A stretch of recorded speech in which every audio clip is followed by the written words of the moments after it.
So we've talked about what AI can do for you. How about we spend a little bit of time talking about what it can't do? That may be just as important. Yes. Yes. There are certainly some things that it's not great at currently. First one is really understanding nuance and emotion. So it doesn't really have any type of EQ. It has some kind of contextual limitations in terms of what it can understand based on data that it's trained on. And since it doesn't really have any emotional intelligence, it's not really great at providing that kind of feedback. Or when it does, because it says, oh, I know I should respond in this way because I have this manual on like crisis operating, it's just pulling things from there, but it doesn't really understand how those feel and may make poor choices. So the human nuance. Yeah, the human side nuance piece, actually similar to how Arnold Schwarzenegger interacted with folks in Terminator is he didn't really sound like a person. And there's a reason why. He wasn't particularly well programmed for that. That line, "Come with me if you want to live." He had good intentions. He did, but that didn't land. Didn't land really well. No. Second one is think creatively or innovate. So we touched a little bit on even though it can provide even though AI can provide innovative outputs, is all those outputs are based on the constraints of data that it's trained on. So it can't create unique things that are outside of data that it has been trained on or has access to. So there are no new novel ideas around that is capable of coming up with. So certainly not the type of creativity you would expect from a child. So you're saying that people still have a role in this? We do. Okay. Yeah. Good. We've established that. We've at least still got to come up with ideas on things.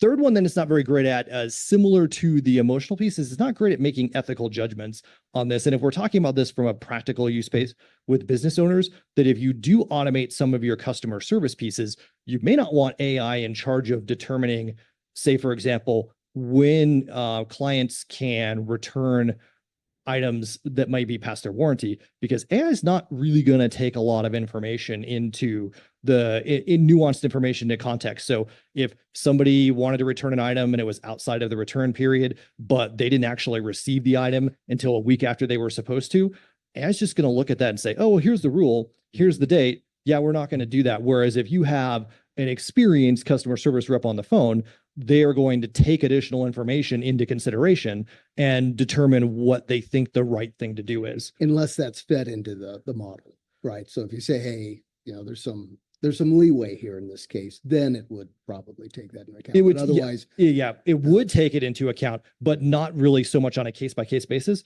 You can think about that essentially it will do a math problem. And so if you can say, you should take this into account, and then it will look at it and say, oh, okay, here's my subset of ones that were past a date of return. Here's the ones that we allowed. I calculate that there's an 83% chance. I'm going to run this 6 times and see where I land and come back with yes or no. Right. So it's not really going to take the specific situation into context, just more an overarching principle and turn it into a math problem. So for our attorney clients listening, they're not at risk of losing their job. Sounds like they're still fine, right? Because there's someone that needs to be out there making ethical decisions. Of course, team members too, but that's an example of a profession that's probably safe for now. Right. Absolutely. And then the last one, which we've touched on a couple of times already, is it really can only operate with quality data. So if you don't have quality data, then what you can see is it will start to magnify the errors or the biases in your data exponentially as it continues to iterate through all these processes. So you'll see, whereas there might have just been a small issue initially in your data set, that as it continues to train on that gets reinforced over and over again. So you can see progressively erroneous or biased results if you've got poor data. Makes sense.